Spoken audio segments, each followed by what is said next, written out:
Et ben allons-y, donc on va continuer sur exprimer le père, quoi. Le point, essayer d'exprimer le père. Donc le passage d'aujourd'hui, la lettre 7, ça va être un petit exemple, voilà, de comment faire, toujours s'exprimer, ne pas s'exprimer, être dans la vibration de l'amour, mais comment, ne pas retomber dans l'ego face aux autres, et pourtant ne pas rester inactif. Il y a toute cette question assez difficile quand même d'exprimer le père, mais ne pas tomber dans l'ego face à l'opposition. Ouais. Ne pas être dans la rancœur non plus, ne pas être dans la critique. Et pourtant dire ce qui ne va pas, ne pas le garder pour soi, être joyeux. Donc c'est vrai que c'est la façon de le dire aussi. La semaine dernière, on avait vu ce truc du point de vue, de la vision, avoir une vision de l'amour pour tout le monde, le bien-être pour tout le monde. Et ce qui me semble, c'est en restant ancré dans cette vision, en premier, qu'on peut du coup avoir le courage de surmonter sa colère ou son envie de critiquer. Il faut vraiment garder ce truc-là à l'esprit. Se dire, oui, on est vraiment un ensemble de créatures qui sont faites pour être aimantes les unes avec les autres, avec égalité des satisfactions de besoins. Avant de tomber dans les trucs sociaux, oui, alors c'est mon voisin, donc il doit respecter le droit mitoyen. Oui. Ouais, on pense plus à ce que les autres doivent faire plutôt que voilà. Et la critique est facile, comme on dit, la critique est facile. Pour trouver le royaume des cieux, dans lequel l'âme est en harmonie avec la réalité divine, le moment doit venir dans votre développement où vous n'avez plus envie d'être attiré dans les perceptions et la conscience terrestre qu'ont les êtres humains les uns envers les autres. Vous désirez ardemment vous retirer complètement et vous concentrer sur la propagation aux autres de votre propre contact avec la réalité divine. Faites attention à ne pas imposer votre voie spirituelle aux autres, qu'ils soient ou non eux-mêmes sur le chemin spirituel. En même temps, vous devez préserver votre propre sérénité, en ne permettant pas aux autres de profiter de votre bonne nature. Vous devez tracer clairement vos limites, de ce qui est bien et de ce qui est mal. Empêchez l'égoïsme des autres d'empiéter sur votre intimité, ce qui détruirait, sans doute, votre paix de l'esprit. Pour garantir cela, il n'est pas nécessaire que votre conscience de l'ego soit à nouveau dominante. Vous pouvez protéger votre intimité pacifiquement. Vous avez reçu l'intelligence pour accomplir ce but nécessaire avec le degré le plus élevé d'amour. Rappelez-vous que l'édifice spirituel de vibration de conscience, qui a été construit à partir de votre contact avec la réalité divine, et votre façon de penser, ressentir et vivre au quotidien, devrait être sacro-saint. Vous devez faire attention à ne pas être à nouveau piégé dans les vibrations inférieures de pensée et réactions des autres. On peut faire déjà une première pause ici. L'intimité, je ne comprends pas pourquoi il utilise tellement ce mot intimité. Protéger votre intimité. Vous pouvez protéger votre intimité. Bah si. La vie personnelle. Oui, voilà. On a tous un besoin vital d'avoir une intimité. Oui, mais en quoi l'intimité est quand même attaquée, enfin, ou menacée par quand on parle. Bah, si tu as une mère juive qui s'occupe de tout, qui veut savoir qu'est-ce que tu as mangé, qui t'a rencontré, ce que tu as fait dans la vie aujourd'hui, pourquoi tu as une tache sur le pantalon. Tu as la mère juive. Les gens qui parlent dans le dos, qui se mêlent de ta vie alors que ça les regarde pas, enfin tous ces trucs-là. Qui te disent ce que tu devrais faire. Ouais, même, puisque tout est conscience, même tes voisins qui vont critiquer chez eux, ça t'atteint en fait. En tout cas, il y a plusieurs points vraiment importants dans ce paragraphe, il me semble. Le premier point, c'est pour trouver le royaume des cieux, vous n'avez plus envie d'être attiré pour faire les choses humaines. Et vous avez au contraire envie de propager votre contact avec la conscience divine, de propager ce contact aux autres.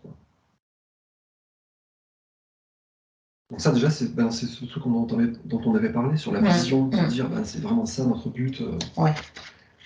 C'est pas juste de se supporter les uns les autres sans se taper dessus. C'est être vraiment aimant comme une seule grande famille, quoi.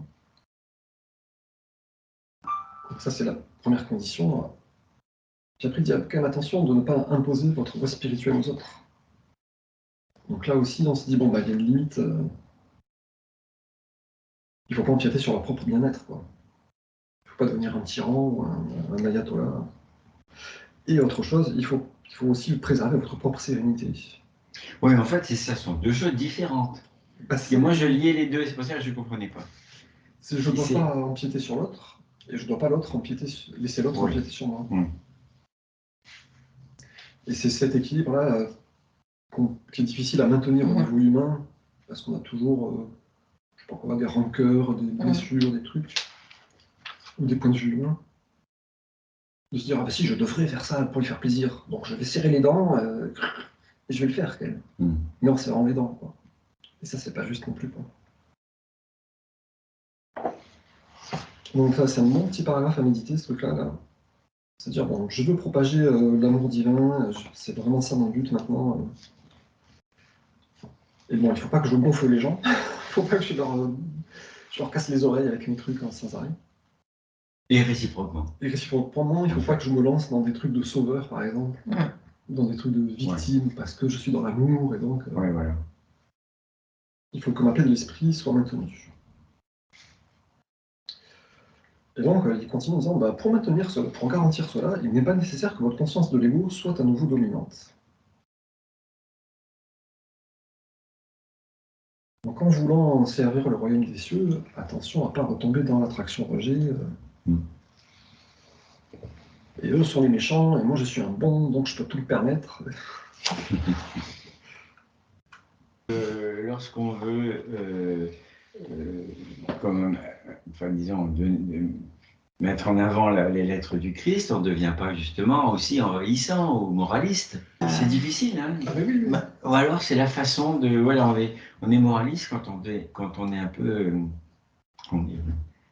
agressif dans sa façon de parler. Ça m'est déjà arrivé de tomber là-dedans. Ouais. Parce qu'à un autre moment dans les lettres, il dit qu'il ne faut pas que ça devienne une plateforme où tu juges les autres. Voilà. Parce qu'évidemment, des fois, tu vois dans des gens qui vont à l'inverse, qui critiquent, mais il faut pas intervenir. Tu dois rester dans la compassion, distant, mais il n'y a pas de tu dois, chaque situation est différente. Mais, la voix du Christ, en tout cas, c'est... Là, il parle de ça. Tu ne tombes pas dans la critique et le jugement. Tu t'abaisses pas avec eux dans la critique et le jugement, tu restes distant. Mais quand même, tu interviens pour essayer de les aider, en fait. Voilà. Ouais, s'ils sont, comme dit, s'ils sont réceptifs, sinon il ne faut pas insister, quoi. Mais quand même, on est censé, face à quelqu'un qui, je sais pas, se conduit mal ou est dans la difficulté, on est censé ne pas le juger, ne pas le laisser nous casser les pieds. Et il me semble qu'on est censé un peu l'aider, en fait. Mais sans devenir moraliste, je pense. Non, témoignant. Mais tu vois, en disant pour moi, je pense que... Mais si tu as affaire à quelqu'un qui est trop dans l'ego, il va se sentir blessé. Ah oui. Et après, il va vouloir te titiller aussi. Tu vois. Et tu peux vite, il le dit juste dans ce passage-là, tu peux vite t'abaisser. Et là où tu avais une volonté d'élever l'autre, tu te retrouves pris dans une toile d'araignée. Voilà. Et hop, on agit de la même façon. Donc attention. Donc on a besoin de connexion, quoi. Voilà, ou sinon, demander instantanément à vos pères comment... Parce que tu vois, exprimer le père, c'est ça quand même. Ouais. C'est d'abord, je sais que le père est là partout. Ouais. Deuxième, je peux lui demander, il me répond. Et ben après, voilà, challenge. Je vais exprimer le père face aux autres. C'est-à-dire, je ne vais pas rien dire face à quelqu'un qui fait quelque chose de mal. Et je vais essayer de l'aider à être meilleur, être une vraie famille avec moi et avec tous les autres, quoi. Ouais. Et sans être moraliste. Sans être moraliste, sans lui casser les pieds, sans être arrogant, tout ça. En étant vraiment aimant, en lui disant « Ah, c'est tellement dommage que tu fasses ça, on pourrait faire ça plutôt. » Voilà. Ça serait tellement... C'est une façon de parler. Et là, on a besoin de l'inspiration divine parce que sinon, ça passe. Avec l'humain... Puis je pense qu'il faut déjà être quand même bien avancé sur son évolution spirituelle. Ah oui. Je pense que le gros du truc, c'est d'abord travailler sur soi. Ouais. C'est de purifier sa conscience. Si c'est juste intellectuel, mais que si tu le pratiques pas toi-même, tu n'as aucune crédibilité. Ah, c'est clair. Puis surtout, on ne peut pas le faire de façon efficace, quoi. Parce qu'on retrouve dans l'ego. Donc ça demande, mais moi, il me semble que ça demande un sacré ancrage justement divin, quoi. Bien avoir touché en méditation la bonne conscience divine, avoir bien posé cette intention de bah non, je suis là pour être le frère aimant de tous les êtres, quoi. Et donc, je vais arrêter de me battre avec eux. Donc, juste pour finir, là, sur ce paragraphe, il y a ce truc-là d'avoir une vision du royaume des cieux, chercher à l'atteindre. Sortir des attentes et des aspirations humaines pour propager notre propre contact avec la réalité divine, ne pas empiéter sur l'autre, ne pas se laisser empiéter sur soi-même, sur sa propre intimité, sur soi-même. Et le dernier passage, il est quand même intéressant, parce qu'il dit, bon, il n'est pas nécessaire que votre conscience d'ego prenne un niveau au-dessus. Il parle aussi de l'édifice spirituel de vibration de conscience qu'on a construit à partir de notre contact avec la réalité divine. Donc c'est quand même intéressant ce terme-là d'édifice spirituel de vibration de conscience qui devrait être sacro-saint. Notre protection, en fait. C'est notre armure, en fait. Moi, ça me fait penser dans l'article de 2014 où il dit « Vous avez établi un cadre de conscience divine sur Terre ». C'est-à-dire que vous avez choisi d'être bon, de dire la vérité. Je ne sais plus exactement comment il le dit. Hein. Mais vous avez fait un choix, et donc vous établissez un cadre de conscience de vie divine sur Terre. Et il me semble que cet édifice spirituel, c'est pareil, on a construit des perceptions, une façon de penser, de ressentir, de vivre au quotidien à partir de notre contact avec le divin en méditation. Et quand on se confronte au monde humain, bah, des fois cet édifice, il en prend un coup, parce que moi, personnellement, je redeviens colérique et critique. Il faut que je retourne en méditation pour enlever cette envie de critiquer les autres. Et donc, ça devrait être sacro-saint dans le sens où non, je vais maintenir ces vibrations de conscience, de non-critique, d'amour, et je ne vais pas nous laisser se détruire au contact des autres. Vous devez faire attention à ne pas être à nouveau piégé dans les vibrations inférieures des pensées et réactions des autres. Donc, quand on cherche à exprimer le divin, voilà, on se confronte à on cherche à exprimer une vibration élevée, on va se confronter à des vibrations plus basses. Et il faut maintenir ces vibrations élevées et pas s'abaisser. Il dit les deux, il dit et. Donc votre contact avec la réalité divine, donc la méditation, l'illumination si tu en as une, les injections de lumière, tout ça. Et après il dit et votre mode de penser, de ressentir et de vivre au quotidien. Donc, est-ce que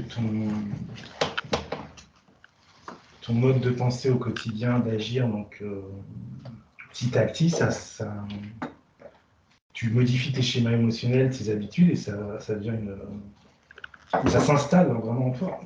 Ça devient une partie de l'édifice de vibration. Et donc il ne faut pas, une fois qu'on a réussi à mieux se conduire... Quand tu te mélanges avec les humains, après ta méditation, c'est pas juste la méditation, c'est tout le temps. Après, tu dois être témoin de tes pensées. Bon, alors, si tu vois une mauvaise pensée qui passe de critique machin, tu essayes tout de suite de, voilà, Père aide-moi, là, Et quand on a trouvé une meilleure façon de penser et d'agir, on ne doit pas retomber dans des anciennes mauvaises façons d'agir avec les autres. C'est-à-dire, j'ai arrêté de critiquer. Bah, les autres, m'entraînent dans un truc où ils me critiquent et tout. Bah, il faut que moi, je m'empêche de recritiquer. Ouais. J'ai réussi à arrêter, je vais pas recommencer. Ça, c'est la deuxième partie. C'est ton mode de penser, de ressentir et de vivre au quotidien. On va continuer donc le paragraphe suivant. À chaque instant, votre but suprême sur Terre est de promouvoir le bien terrestre et spirituel suprême de toutes les autres entités vivantes, humaines ou inférieures. Non en descendant au niveau vibratoire de ceux qui sont dans le besoin, mais en tendant la main et en offrant la sagesse qui vous ont amené dans votre sanctuaire, votre sein naissant en esprit, émotions et conditions de vie. S'il y a une volonté d'écouter et d'accepter. Sinon, gardez votre paix. La sympathie et la compassion devraient être détachées.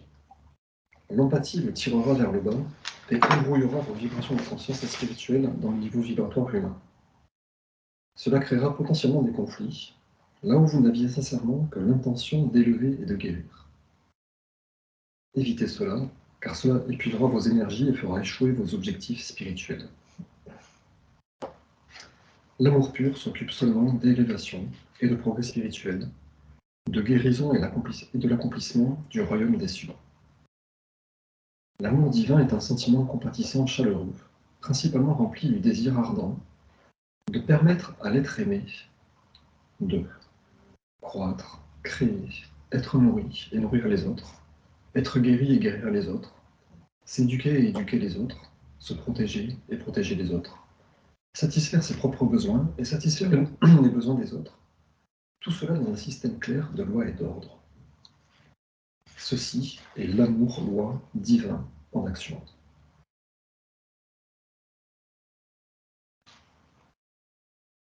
Donc là, on a encore une belle description de ce qu'on disait.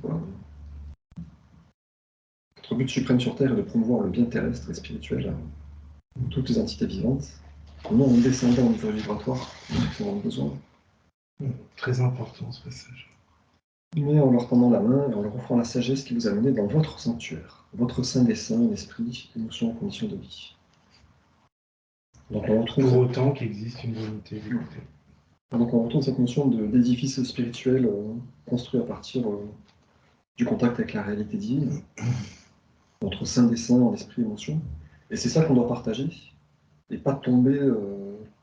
Et donc si tu sens que l'autre il a des préjugés sur toi puis qu'il te prend pour un fou, je crois que tu rentres dans le petit B. Dans le cas contraire, gardez votre paix. Petit B, Là, remarque, c'est assez simple. Hein.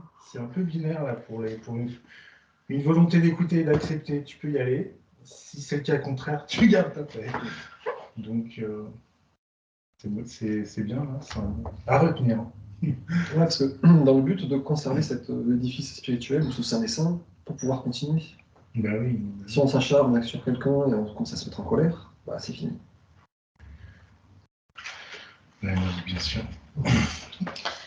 Et moi, alors j'ai été chercher, parce que pour moi, ça a toujours été sympathie, compassion, empathie. Alors j'ai été chercher quand même les définitions.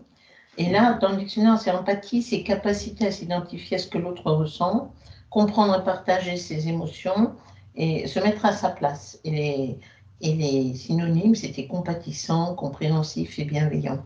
Et dans la compassion, j'ai trouvé plaindre et partager ses souffrances. Et les synonymes, c'était pitié et apitoiement. Donc, c'est pas tout à fait... Mais lui... Il ne l'utilise pas comme ça. Il ne l'utilise pas comme ça, apparemment. Empathie, c'est tu te mélanges trop dans les vibrations de l'autre, tu partages. Compassion, c'est distant. C'est plus, tu vas demander au Père de l'aime et tu restes dans ton lien avec le Père. Tu te mélanges surtout pas à ces vibrations. Et puis du coup, on n'aide pas. Voilà, parce que la conclusion, c'est ça, c'est pas ne le faites pas parce qu'il c'est mal. Il dit cela créera potentiellement des conflits. Est-ce qu'après, là où vous n'aviez sincèrement que l'intention d'élever et de guérir. Donc ça va pervertir l'intention de départ. Quoi. Je veux aider, mais en fait je rentre en conflit. L'idée qui suit, c'est ça, c'est tu ne rajoutes pas de la mélasse, tu dis plutôt tu fais tout pour que l'autre il soit en capacité de nettoyer sa mélasse. Mais je veux dire, c'est important de voir ce truc-là et de comprendre que c'est une manifestation de l'ego en fait. Au départ, j'ai l'intention d'aider, mais je rentre en empathie avec celui qui pleure, et donc je pleure et je ne veux pas pleurer, donc je m'énerve et donc je rentre en conflit avec celui qui pleure. Et donc mon intention de départ, elle est foirée. Et souvent, il y a ça chez les soignants, c'est de l'ego, l'assistance sociale qui veut guérir tout le monde, c'est en partie de l'ego. Hein. Le sauveur, le syndrome du sauveur. Ouais. Donc c'est important de comprendre ce mécanisme-là pour rester dans ces vibrations spirituelles. Se dire, ah ben non, dès que je ressens des vibrations inférieures de tristesse, de colère, d'injustice, ou je sais pas quoi, il faut que j'en ressorte. Quoi. Donc là, on peut comprendre que si on est dans l'empathie, et qu'on laisse nos vibrations de conscience s'embrouiller avec le niveau humain, c'est que peut-être en nous, il y a encore ces mêmes vibrations qui sont en nous. Quoi. Ouais. J'ai encore des vibrations de tristesse, et j'ai encore des vibrations de colère, et ça rentre en résonance, et pof. Ouais. Donc c'est à moi de me purifier toute ma tristesse, toute ma colère, et comme ça je ne rentrerai plus en résonance avec les gens qui sont dans ces vibrations. Quoi. Donc entretenir cet édifice spirituel par la méditation et la connexion. Ouais, le mot résonance est bien, je trouve, effectivement. En tout cas, voilà, la voie du Christ, c'est continuer à se confronter à des gens dans des vibrations basses. On se confronte à ces gens-là, mais on reste dans des vibrations hautes. Voilà. Et du coup, ça crée cette différence de potentiel qui est censée aider les autres à s'élever. Une différence de potentiel qui n'existe pas dans l'empathie, en fait. Et dans l'empathie, voilà, on se connecte direct le fil et plof, ça fait court-circuit. Moi, j'ai toujours cette image de, comme par exemple un drogué, tu vois, vraiment un drogué qui s'en sort et qui vraiment fait un chemin, et qui s'en sort vraiment. Bon, quand il est vraiment fort, il peut aller aider les autres. Mais s'il est encore, tu vois, en tendance comme ça, et qu'il veut aider les autres, ou ceux qui boivent, ils peuvent replonger, quoi. Moi, j'ai toujours cette... C'est vrai, ça ferait résonance. Ouais. Donc, il faut vraiment être suffisamment fort pour pouvoir donner la main, le tirer, et en fait, tirer s'il veut. Et sinon, c'est l'autre qui entraîne. Donc voilà, on n'est pas des alcooliques. On est des criticoliques. En plus avec des alcooliques qui n'ont pas envie de s'en sortir. Ah bah là, alors là, s'il y a une demande d'aide, donc là, à la rigueur, tu peux donner ton témoignage, ça peut être un exemple pour l'autre. Mais de toute façon, il faut quand même être... Tu peux pas le faire à sa place. Il doit nettoyer sa mélasse. Ou même, moi, ça me faisait penser au complotisme aussi. Parce que des fois, si tu regardes ça, tu vas vibrer la colère avec le marasme et t'en finis plus, quoi. À un moment, moi, à un moment, j'ai mis fin à tous les sites où j'allais régulièrement, parce que c'était... Et oui, après, au bout d'un moment... pris dans un égrégore, comme disent les nuages, j'en peux plus. En fait, t'es dans la colère, après tu vois le mal partout, t'abaisses ta conscience, tu vas... Et puis on passe son temps à être en colère. Mais ouais, et puis il n'y a rien qui avance. Puis, moi j'ai coupé tout ça, ça m'a fait un bien fou. Et après voilà, il donne une bonne ligne de conduite. L'amour pur s'occupe seulement d'élévation et de progrès spirituel, de guérison, d'accomplissement du royaume des cieux. Donc tout le complotisme, on le vire. Tout ce qui n'est pas de la volonté d'élever les autres, du progrès spirituel, de la guérison, tout ça, il faut s'en détourner quelque part. C'est exigeant, mais c'est ce qui est bon en fait pour soi et pour l'autre. Et ça referme un peu la boucle avec moi, c'est ça qui pour moi, avec le début du paragraphe, c'est il doit venir un moment au cours de votre évolution, c'est le tout début de ce que tu as choisi. Vous n'avez plus envie d'être attiré dans les perceptions et la conscience terrestre dans lesquelles vivent les humains entre eux. Votre désir le plus cher est de vous retirer complètement et de vous concentrer sur la transmission à autrui de votre propre contact avec la réalité divine. Moi, je l'ai un peu eu cette période où j'étais complètement retiré, mais quand même, à un moment, il y a le côté humain de... C'est là où Jésus, je me dis quand même, à un moment, j'ai quand même... j'en étais pas là non plus, j'ai un besoin quand même d'être avec les humains. J'ai du mal à accepter l'idée d'être que dans le... Ça ne veut pas dire je reste dans ma grotte. Ouais, c'est vrai. Ça veut pas dire ça. Ouais, mais tu es dans une sorte de grotte en étant avec les autres. Non. C'est que tu n'es pas au même... t'es pas sur le même plan. Ouais. Mais tu es quand même en contact avec eux, mais pas de la même façon. Quoi. C'est vrai. Mais à un moment, tu as envie de partage quand même, tu vois. Non, mais par contre, c'est vrai qu'on ne peut pas se mélanger non plus avec tous les autres portraits humains. Dans ce sens-là, d'accord. Si c'est des anciens collègues qui critiquent et tout, tu peux plus. Oui, non, de toute façon. S'ils font que ça, c'est là, bon, je garde ma paix, je m'en vais.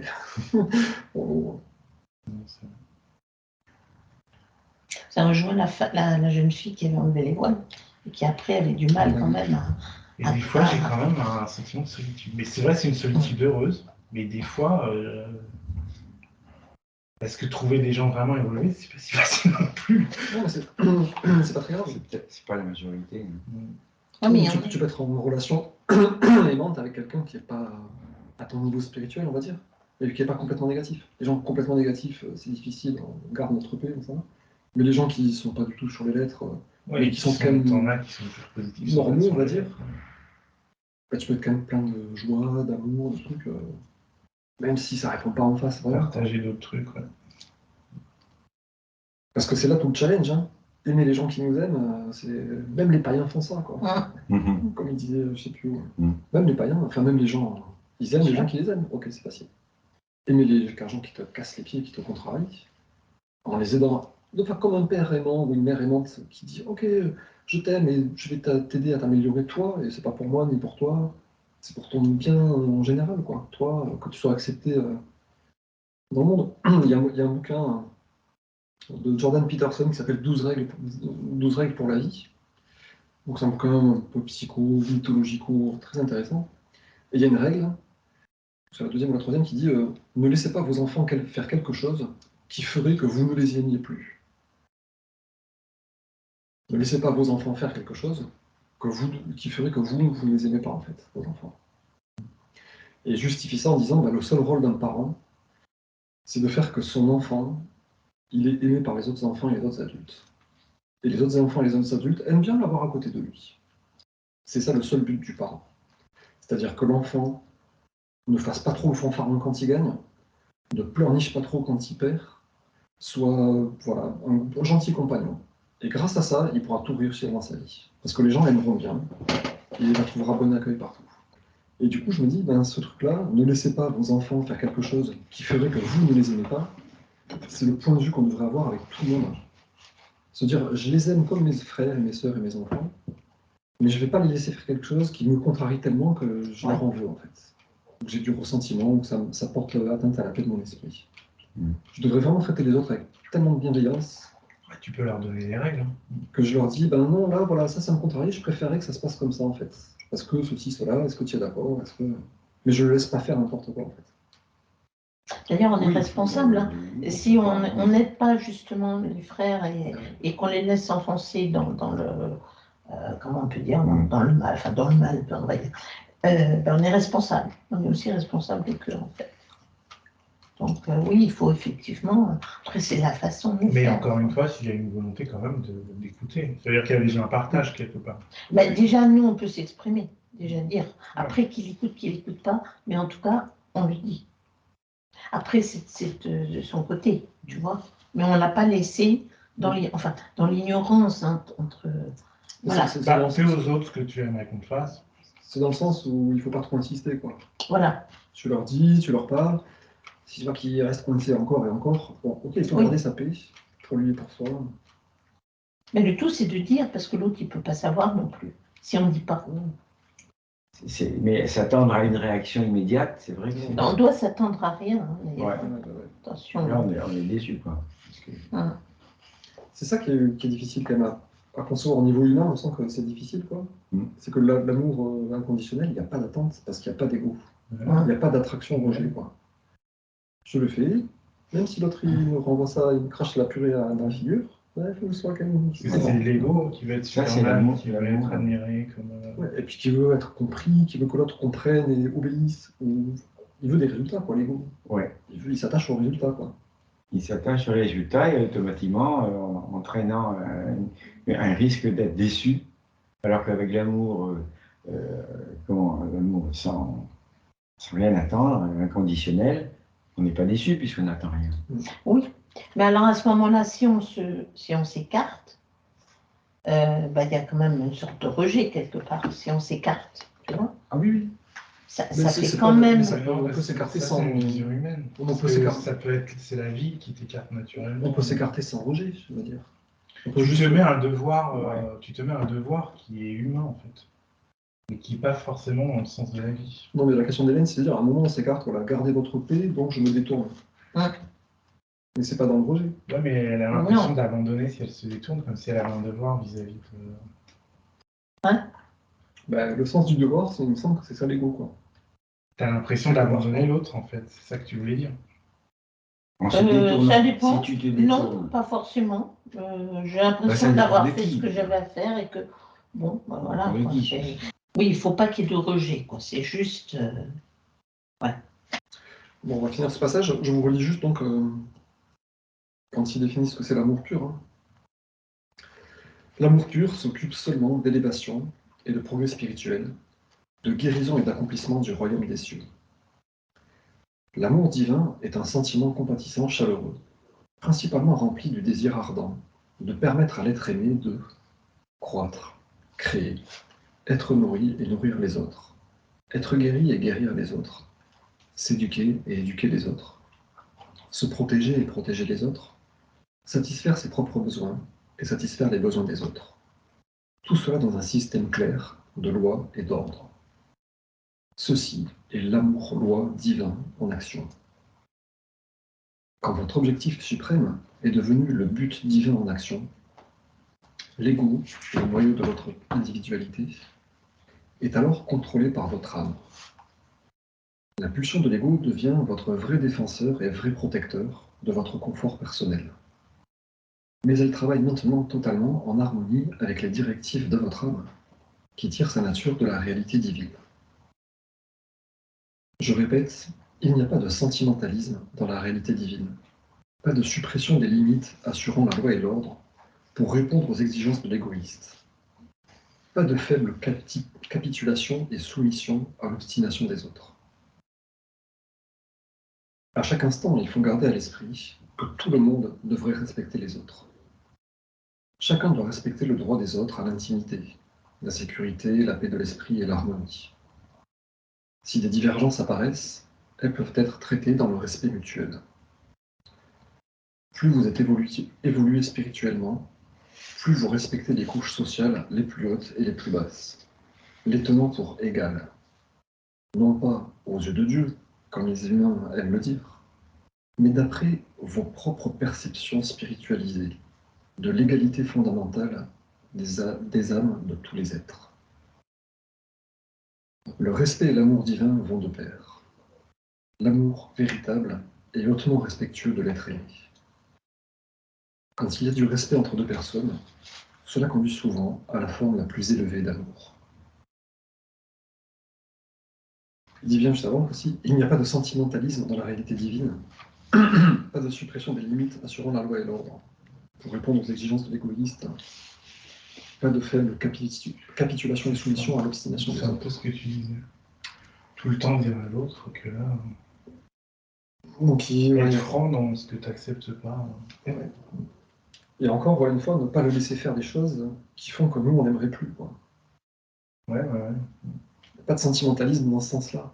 Oh, pauvre petite victime, viens que je te fasse des bisous. Et on va le laisser se montrer dans sa victimisation. Donc c'est difficile, hein. Enfin, c'est difficile, quoi.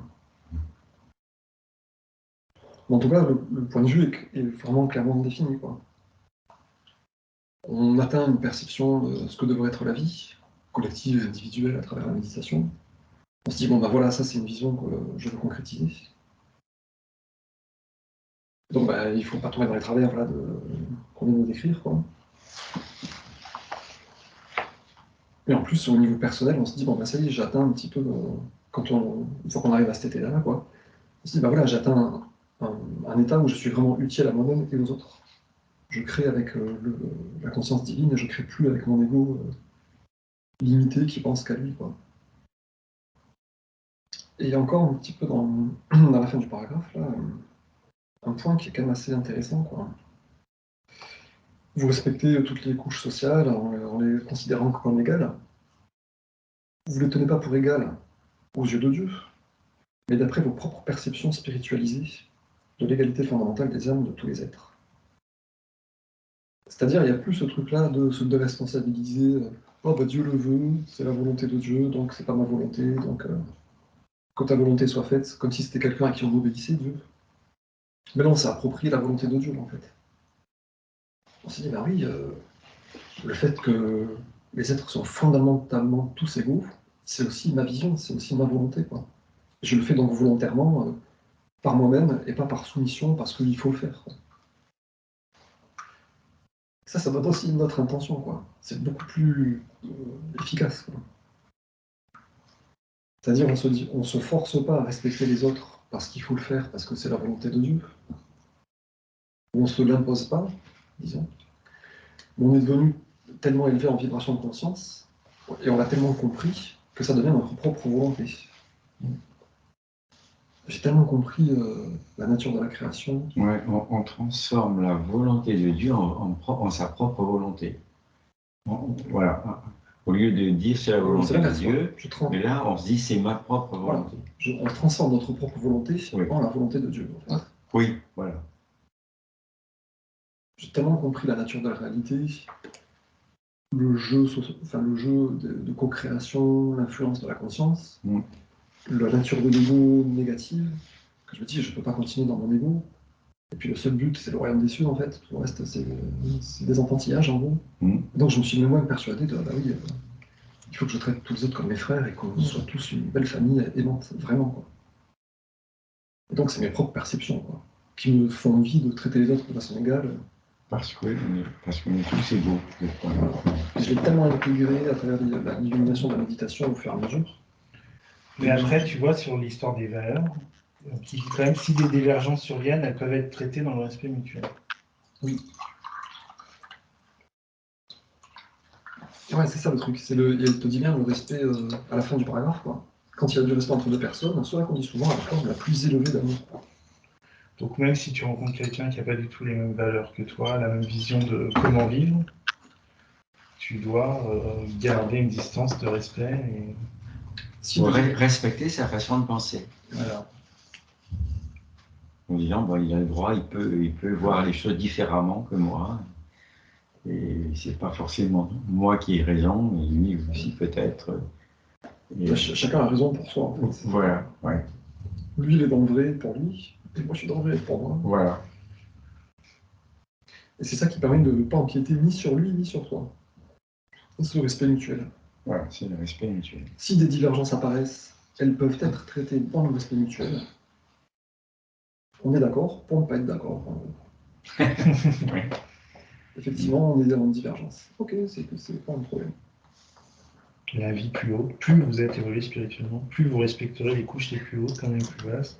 Et là, c'est ce que tu dis, là, c'est même plus un devoir, c'est ta perception de base. Et nous, c'est notre but. Quand on veut exprimer le divin, c'est dire, le divin, voilà, c'est comment dire, c'est ma conviction. La vision fraternelle de tous les êtres. Oui, ce que tu dis, ce n'est plus un devoir, c'est-à-dire qu'on doit agir non pas par devoir, mais par amour. Remplacer le devoir par l'amour. Par respect. Et là, le respect des autres.